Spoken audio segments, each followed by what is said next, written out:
Hey folks, thank you for joining us again for another exciting episode of Yomo.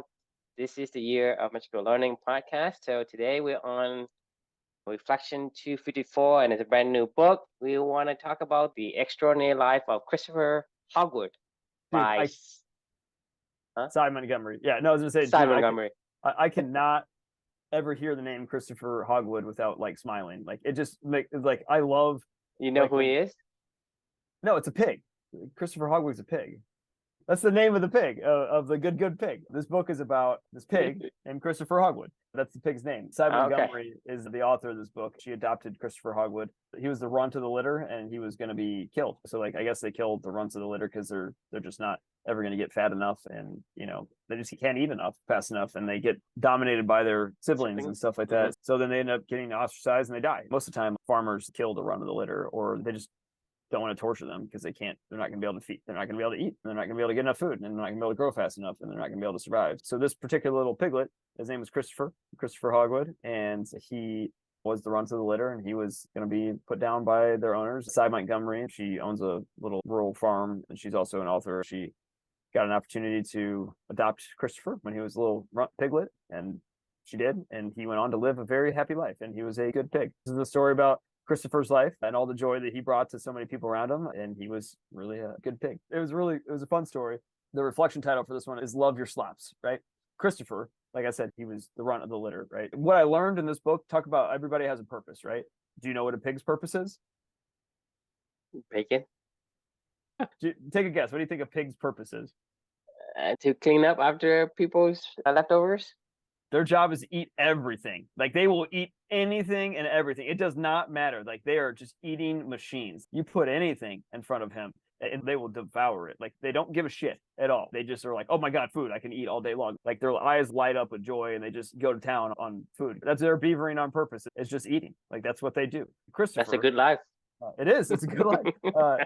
So Christopher, because he was the run of the litter, like when Cy adopted him and they took him back to the house, he just would pig out like crazy. Talk about pigs that like beavering on purpose. Like Christopher, whenever he got slops, whatever was from the table, the neighbors would bring by a bunch of stuff and they would just drop off all their old food for Christopher. This pig just freaking loved it. He would eat everything and he would get all these slops and he would just go to town on it every single time. And it made me, as I was listening to this, everybody has a purpose, and that's the pig's purpose, is to love their slops. And whenever that guy, got a chance to eat his slops, Christopher Hogwood, like, was in pure pig heaven, right? And it reminded me that we all have a purpose too. And you never know, like, Christopher was the runt. Like, he was probably shouldn't be here. I mean, in most scenarios, like, Christopher probably would have died. But every day he didn't, and he survived. So I feel like it was even more special for Christopher whenever he got a chance to eat his slops every single day, like our own meaningful work, right? Like every single day isn't your best day ever. Every single day, you're not going to win the Olympic gold medal or something like that. But damn it, like, if you get a chance to eat those slops every single day, like, and do your meaningful work, like, freaking love it, like, and embrace it. Gobble that shit up. I was thinking about that as I was writing this reflection when I was writing it. It's like, man, I'm Christopher right now. I'm just gobbling up, in my little happy zone with Amelia and I, writing about a book that we read and what we learned and sharing this. And it's fulfilling, right? It's just something where you get done with your meaningful work and you smile and it puts happiness on your face. And who the hell knows if you're ever going to get a chance to eat those slops again, right? So if you get a chance, eat your damn slops, right? And enjoy your meaningful work and just take it day by day. So yeah, I'd love to get your thoughts. It reminds me of the episode when we're talking about, eating marshmallow. It's fucking eating small marshmallow. No, that's right. I mean, the point is, what's the point of life, right?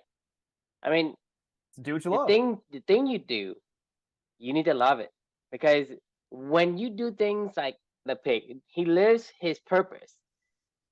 You will love whatever it is that you're made to do. You're gonna love it. And the thing is, people, because of our advanced complexities in civilizations and conditioning, we become reserved in what we do. We say, well, society tells me I must be like this person. It is better to be this person than to be who I am. And right. You look at the people that you talk to today, there's something about themselves they don't like.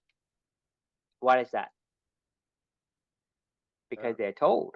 Just like, for example, in grade school, you being Chris Sears is disrupting to the classroom. They say, sure. Chris, I got to call your mother. You are a bad boy. You go time out, go to that corner. You're being conditioned for that. You're just Sure. being yourself, right? You think about it. Yeah. Oh, You yeah. are not allowed to express Chris Sears. You Yeah. cannot. Yeah. That's what society thinks. And there's the reason why when you go up, you say, well, I'm not like that person. Why? Because over the years, they have been conditioning you to think in a certain way. So right now, every kid say, well, you know, somebody say, I want to be, I want to be white. I want to be Asian. I want to be this. I want to be that. I say, so whatever something is, they don't have a high self-esteem of themselves. You look at all the kids today, they have a very low self-esteem. Why is that? Probably because they don't know what they want. They can't do what they want to do. Exactly. They're on a vegan diet when they're a pig and they just want to eat everything, Like, I don't want to eat lettuce, man. I want to eat all of it. You're putting a lid on your tendency. You telling you people, hey, don't do that, right? You say, hey, don't breathe. Hey, don't. If you say your love for water, your love for air, your love for food, your love for whatever, and you say, hey, you can't do that. It is the most difficult thing ever. To me, it is super hard to restrain yourself. It's Mhm. super hard to restrain yourself from what you love, what you yearn for. I mean, this is what people become depressed and say, well, what's the point of life? Life isn't worth living if I can't get to do it. You look at the donkey, right? I mean, go back to the donkey again. Sherman. If Sherman. Sherman, right? It's like, well, I'm in the shed. What am I to do now? And there's nothing out there for me. There's nothing I want in here. Yeah. And so I'm slowly gonna go at death's door and ready to get out of here. But when you bring me back to what I enjoy, right? I recover. I become better. So, and the tragedy really is people to, I guess, become delusional in seeing like this is what I'm saying before yesterday as well. It's because of all this underdog story, right? The underdog story is like one in a million, right? And everybody's looking at, hey, everybody's supposed to be like Rudy, or everybody's supposed to be like Snow White, everybody's supposed to be like Cinderella or whatever. Like one in a million of people can be like Mike, right? Mike. And so we are sold this narrative of have a hero. Like you ask me, who's your hero? It's like, what do you mean hero? I mean, I like somebody.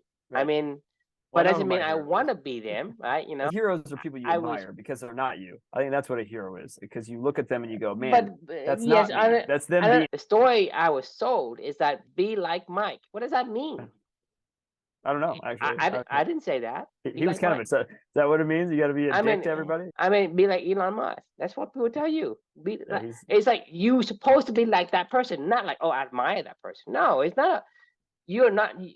You say, hey, hero is this that, but that's you can debate the you know the meaning of what that word means, but what you sold is something else. right. You sold this narrative to say, hey, you gotta be like that person. You have to be this beautiful. You have to be this skinny. Look at the magazines, right? I mean, you look at the physique of a man or a woman. Like, hey, you have to be this, right? But that's not reality.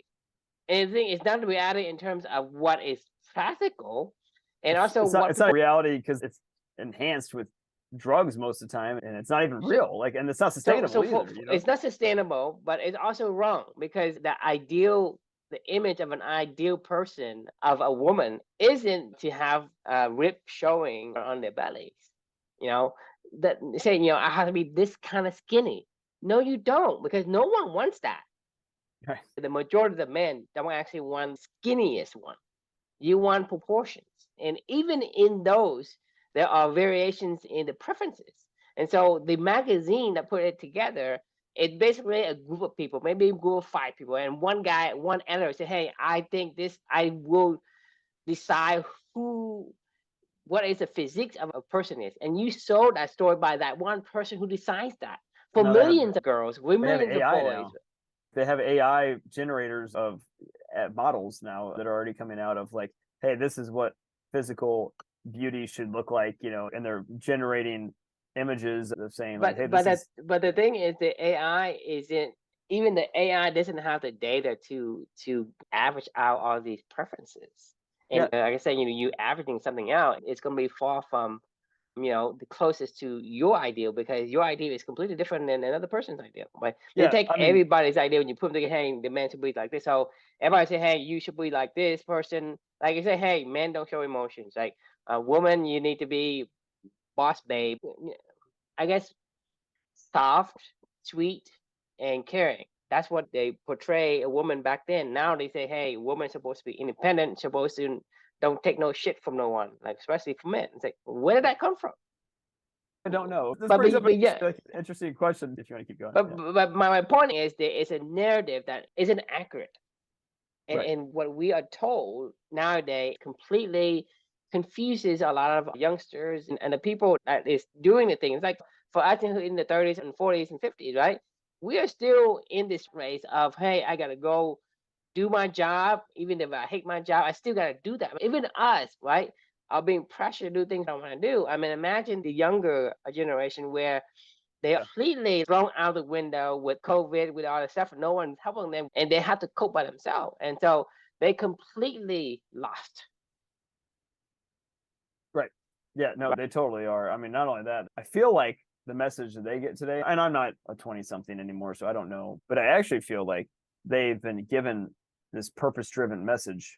They've received it for a long time now from my generation and our generation in general. They feel like if they're not living a purpose driven life and they're not living a life of values and they're not living like all these things, like that they're somehow doing it wrong. So they rush through it, right? They think that they can just like, if it's not the exact right fit, there's nothing we learn here. I'm moving on. Not the right fit, moving on. Not the right fit, moving on. I think they're actually to the other side of it where they don't even give things time to develop, and learn, right? Like it just naturally learn. It just seems to be my observation from what I've been dealing with like some of my younger colleagues. They crave a purpose-driven existence at this point in time. I don't even know that I even knew what the word purpose-driven was when I was 22 years old. I'd be like, what the fuck are you talking about purpose-driven? Like, what do you mean? I just got to work. I got to get my job done so I can go play pickleball or something like that. What do you mean? I just got to go and I got to do this the best I can because I got to save money and buy a house and whatever. In generations, right? In our generations, you have like the movie, the Rudy movie, right? Right. That's like once in 10 years, 20 years. In this generation, it's like every fucking 6 months, somebody will come out with some kind of this incredible, inspiring story that is right. It's all over the place. It's delusional. So the problem I see nowadays, in my opinion, comes from watching my kids. Because my kids, my oldest is 17, 15, she's 13, and a 10. And I see them because they're completely overloaded by these things where, I mean, it's not only that it's a clashing of all of the things that comes at you, like drinking from a fire hose in America, but also international. You have like movies and websites and TikToks and videos from all over the world. And all of these, like it's 100 times more information than we have, probably 1,000 times more information than we have. And they are bombarded with that today. And so they're completely lost. They yearn for just a little bit of stability. Hey, at least, maybe I live in a small town where the only thing I can do is go out there and kick around rocks or whatever. I mean, even that gives you, hey, I have something I like to do. I have an anchor, I have a purpose. But in today's society, it's like you're completely disconnected because you cannot connect to anything that moves that fast.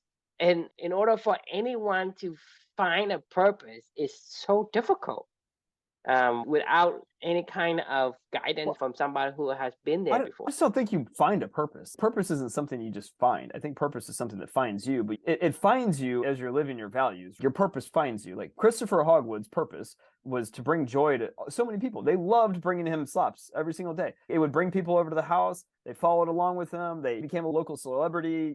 This little pig that should have died spent 15 years of being a local celebrity around where they were from, and people loved Christopher Hogwood doing his purpose. Brought other people joy. He found his purpose, which was to give joy to other people while he was. But that's not easy. Like I say, you can go and do things that you don't want to do because you have the ability. Right. You have the ability to do things that, I mean, you have 1,000 options. A human being is difficult because there's 1,000 things you can do, but which one is millions? I mean, so by the time I try, I'm always like, oh yeah, I found my purpose. Like, how long did it took you to even find these things? I mean, it's trying to find a needle in a haystack, but in the meantime, you also being distracted by other shiny things. And hey, you're trying to through the millions of let's say there's millions of beans with the numbers on it, and you find the right number for you, right? You keep flipping beans, and then suddenly you say, hey, you're over there, somebody distract you. So you can't continue to count anymore. Right. They keep distracting you with all these things that they come out, and and they are and especially with the social media, they are basically exploiting the weakness of human psychology to get you to be addicted. To capture your attention. And you're a user, right? In the days when the only drugs, I guess, the industry that calls you users are drug dealers. Drug dealers, yeah. But tech company in our think tank, our priority is to find out how to hook user, how to get more screen times on our app, on our phone, on whatever, like that.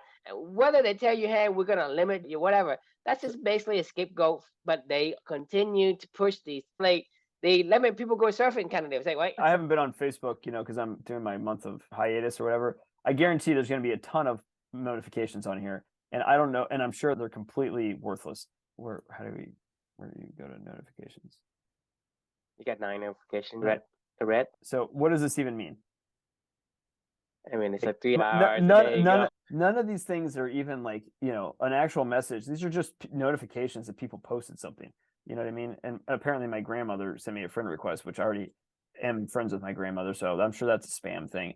But like, my point is, I'm going to get off here because I don't want to break my own, little, streak here. But my point of what I was showing you is like every single day that when my Facebook is on there, like it is constant ding, ding, ding, ding. And there is nothing happening. Like maybe somebody posted something, whatever, but nobody's like going, hey, Chris, I need you to do something, or I need an action to take place. So every single time that I get on my phone, I see a Facebook, like 5 notifications. I'm like, oh, somebody actually needs something. But I click on it every single time because I'm like, oh, well, they notified me of something. And then I end up sucked into their time scrolling through everything. Then I end up getting on one of their real Facebook. So where's the me time in this, right? There's no me time, right? There's no me time, and that you even have time to breathe. I mean, you basically like trying to tread water in a wildlife, and you're constantly busy with something that is non-productive, not beneficial to you.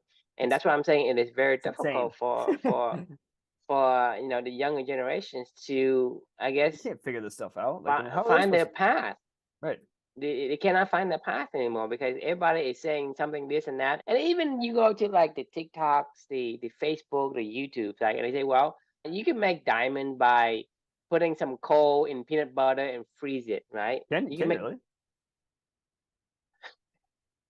You think you can make diamonds by doing that? I mean, did somebody do it? I don't know. That's one of the things I saw my kids watch, like on YouTube. It's how to make diamonds by putting a piece of coal, put in peanut, and then freezing it for a couple of days and take it out and pop. I don't know. That's a bunch of BS, but that's what people are looking at, and right. And there are things online that are true where people can put out some like real content and real educational guidance and for people to do, but it's we're online. It's like you're competing with like 90% of all the fake stuff and all the clickbait, all the things. All the other content out there are intended to get you to watch something, to get you to it's basically trying to get your attention. It has no beneficial for you at all because most of these things do not work.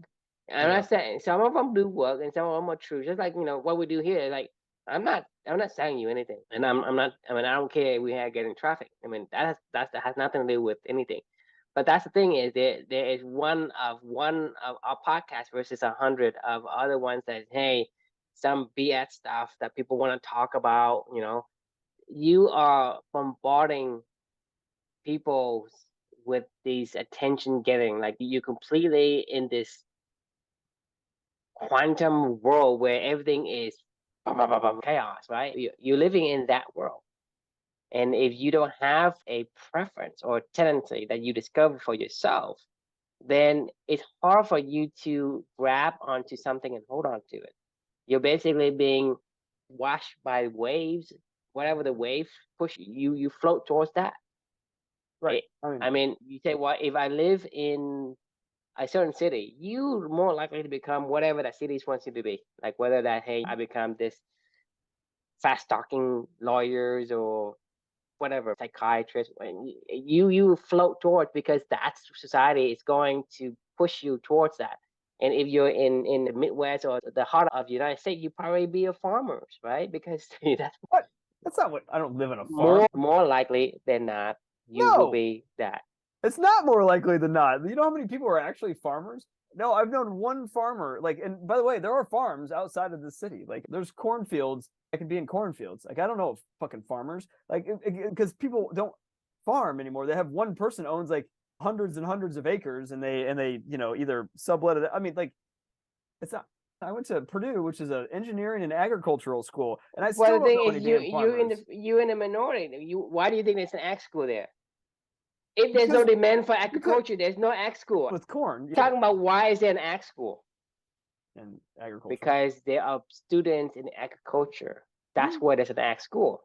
If there's Yeah. no demand to teach agriculture, there would not be an ag school. That's my point. You just I happen not to agree. be in the majority in where you reside. I'm saying that even at that school, Why even is though it's an it? engineering and ag school, there's only maybe 5% of the campus is ag students. No, Like, no. yes, I mean, they don't ag school because there's only 5% of the schools.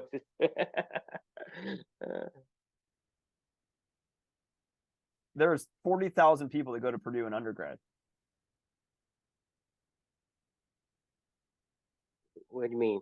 It's There are 2,803 undergraduate enrollees in the Purdue School of Agriculture. Yeah, that's undergrads. 3,000 per semester. That's No, enrolled. no. Purdue University's College of Agriculture welcomed. Welcome. Well, 6,000. there's still 40,000 kids that go to Purdue. Man. What are you looking for? 10%. 15%. See, 15%. I mean, even if you may think it's 3,000 per You said 50%. It's not agriculture all around, but I'm saying it's the agriculture. It's an ag school for a reason because there's demands in ag teaching. Yeah, That's because why there's 15% ag. of the 15% of the population in Indiana farms. Actually, I want to know how many. Yeah.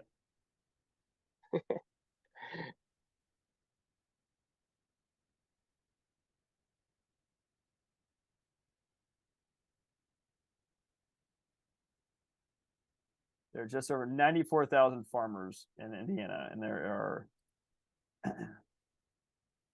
more than 80% of the land is devoted to farms, forests, and woodlands. Roughly 10%. No, it's not.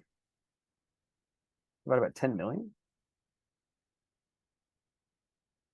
It's 0.0094%.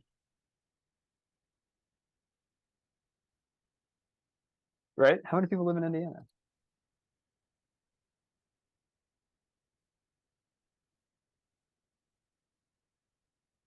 Oh, 6.86. Okay.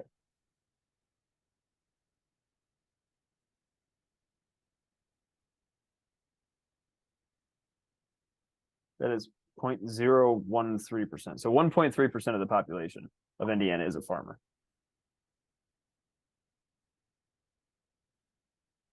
One 1.3%. It's not 50% of the population. It's a farmer. Well, the thing is, farmer is probably not a good example, but I'm just saying because and like I say, it's not about whether or not the majority goes to farming because it's farms all around. It's what they want you to become. If they need you become farmers, then they'll create ads and propaganda to make you farmers. If they want soldiers, they're gonna make ads and propaganda to make you soldiers. This is what I'm saying is, because right now, even though 80% of the land in the heart of the United States is farming land, but they don't want you to be farmers because farmers make a lot of money.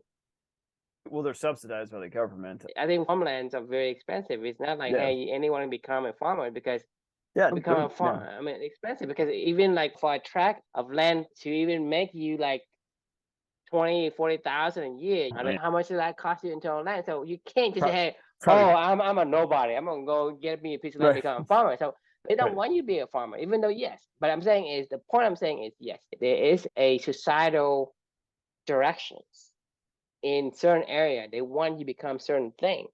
It's not about what's available, it's what they want you to become. And so they will create this agenda for you to act in a certain way, right?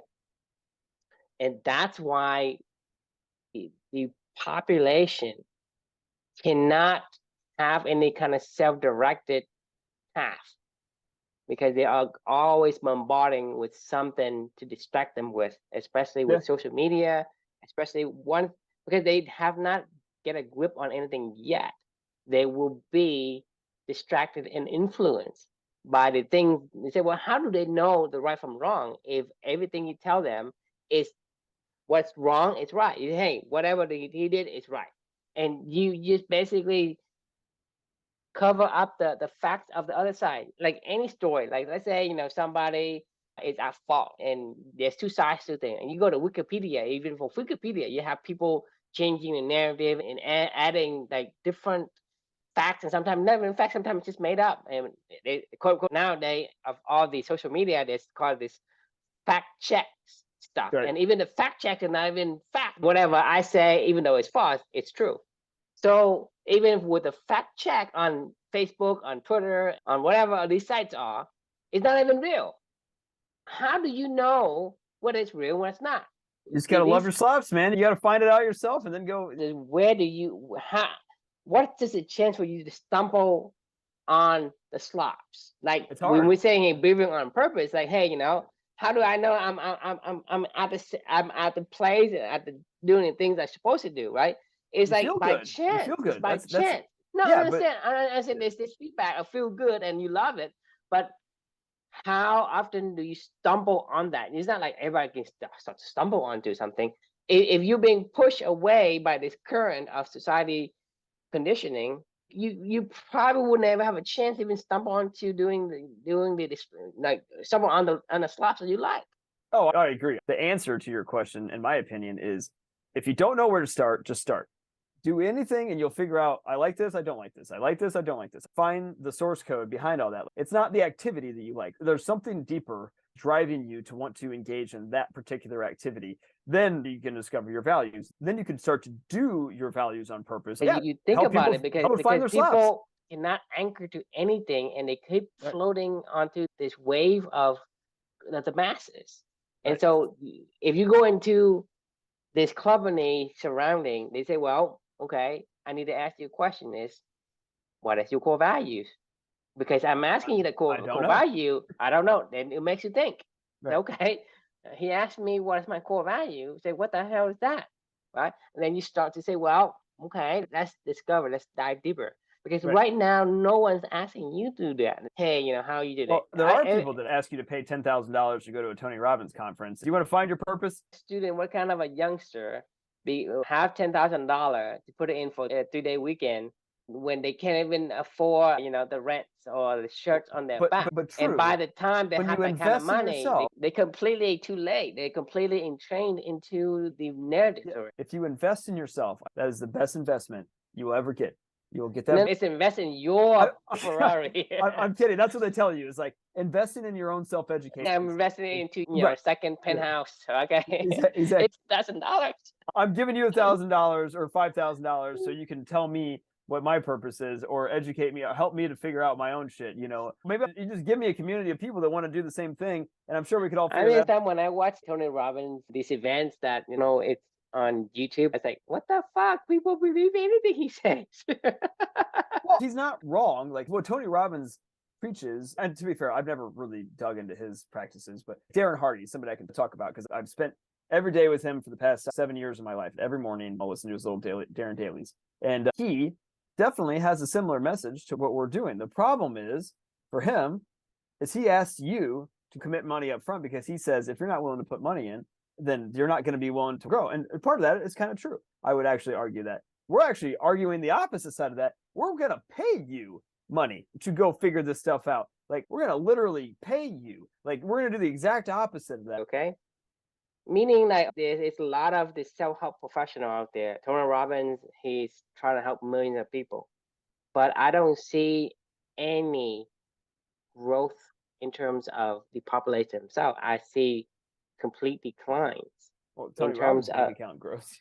Well, but my point is, you're looking at the results. Okay, are there more people or less people lost? I mean, more. So when you say, "Hey, these Tony Robbins and these gurus out there," Well, I don't. they're helping people. Where Oh is no, I didn't say they're helping people. I said they have a similar message. What we're just saying that we want to get to the fruits of the labor of your meaningful work, together, because that's what we care about. We don't care about you figuring out what your meaningful work is. We care about being able to help you to contribute to your but the meaningful thing is work. that's where that's No, that's true. Our objectives are not the same. Like a lot of the concepts that Darren talks about of IQ and being able to. well, we're talking about eating the frog when we say, Right. hey, don't eat the fucking frog. Hey, don't eat the marshmallow. I say, I fucking eat the marshmallow. Do you need a marshmallow? Do you want it?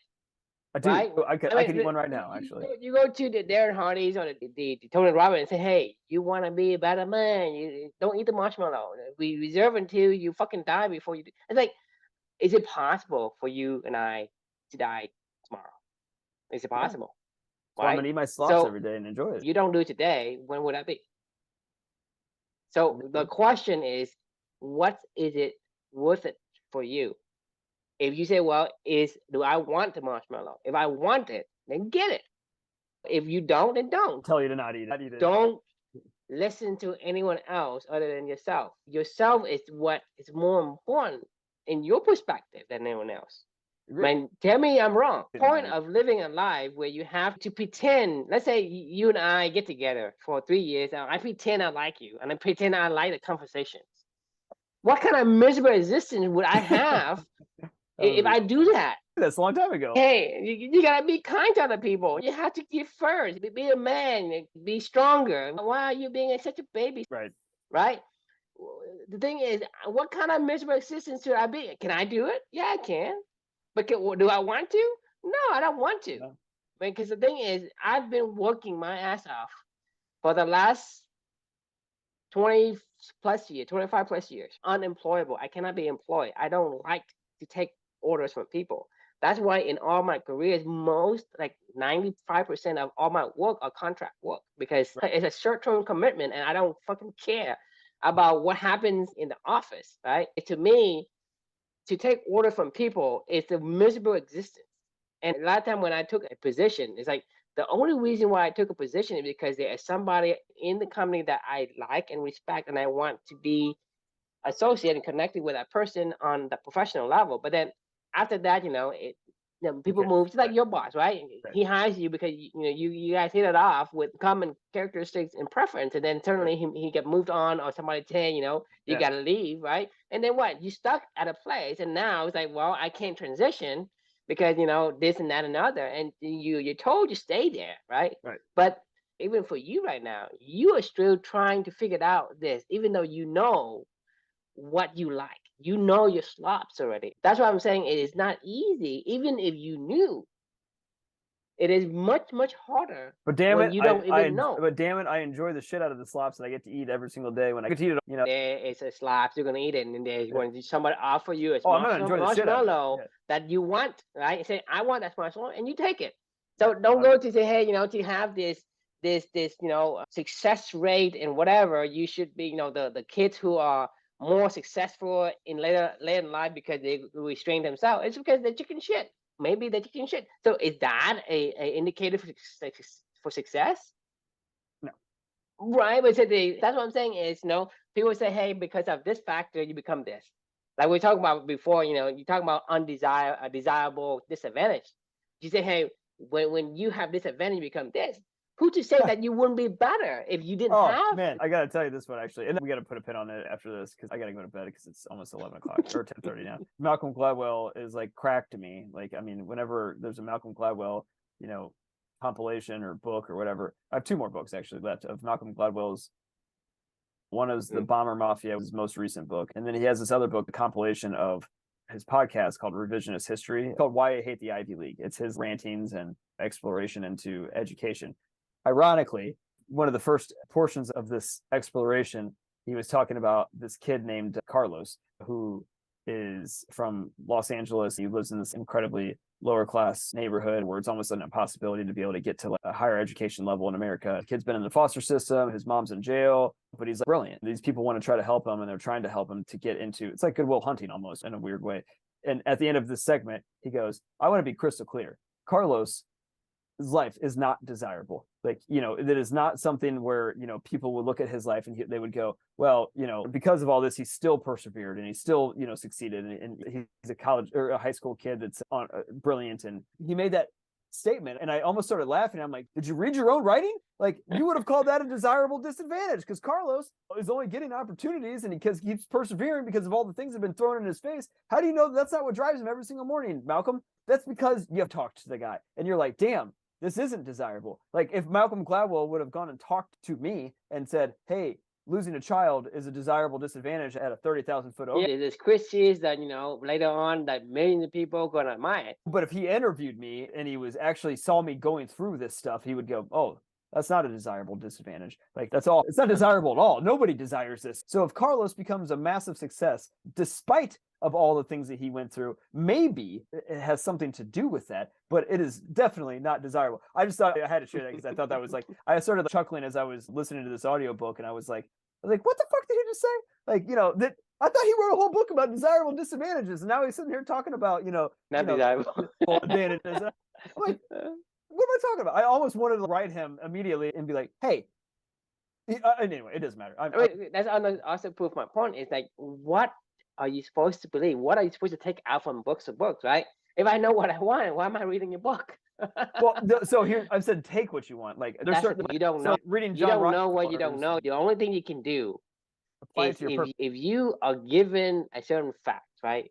If I say, if you put coal in peanut butter and put it in freezer, you turn into diamonds. You're gonna believe me if you don't know how it works, right?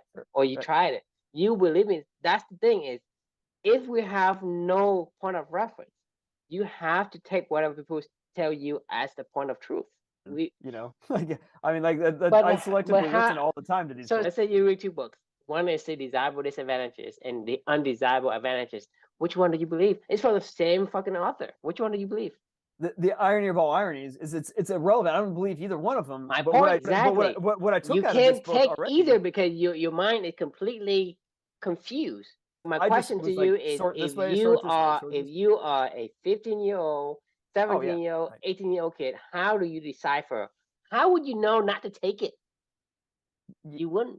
Trial and error. That's what I'm saying. It's difficult for the kids.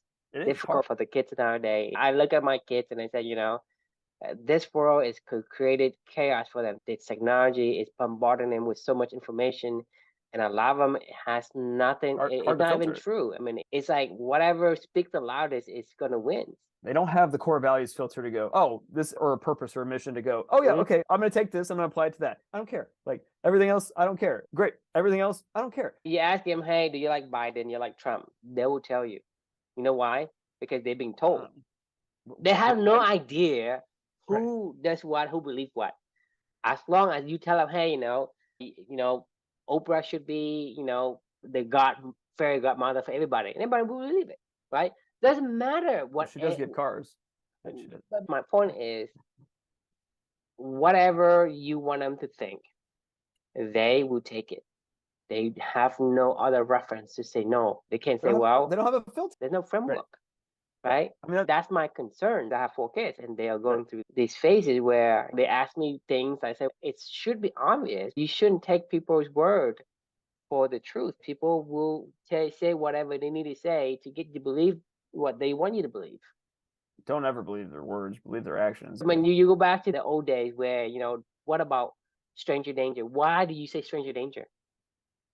Because somebody could say, hey, I'm a friend. Your mom, your mom is busy. She lost her phone now. She told me to go pick you up from school. So what kind of kid say, no, I don't know you. I'm not going to go with you. So you think about it. Yeah. So if an adult says that to a kid, what does the kid do? I mean, the kid has to be very smart to say, I don't know. Even if you're suspicious, they maybe say something about your mom. Hey, your mom is driving this car, has an iPhone. I can give them random information, and maybe some of them will coincide and say, yeah, my mom has this car, my mom has this iPhone, right? And then they'll, yeah. And so it's easy to fool a kid. And then people could create this phrase where you talk about stranger danger, and people start to teach the kids, hey, don't talk to strangers, right? That's what I'm saying. But nowadays, everybody is everywhere, and not only that you're stranger, but like people from other across the world in other countries that just talking to your kids. Like people go online and become, hey, I'm like somebody who is a 40-year-old, creep trying to be a 11-year-old boy or girl talking to some, say, hey, what's your name, where you live, and blah blah. I'm just talking to my friends. Do you know them? And so, how do you know? When my kid has no clue. And even when I read these things, I don't know. And to me, that's very, very hard to decipher what it is. I'm saying it's tough for the kids. It's tough for us, tougher for them. I'm not envious of your parenting life cycle because that is not easy to go through. Not easy, but that's why you got to help coach them, teach them, be the maven. Exchange info with these kids. They see me, as a person that has different opinions, and they will cross-reference with me when they say, hey, do you like this person? You like that person? He says this and says that. What do you think, right? And so I think having that kind of an outlet is also one positive thing about the company. Is you have this place, this track where you can go and say, hey, let me become a soundboard for somebody who's lost.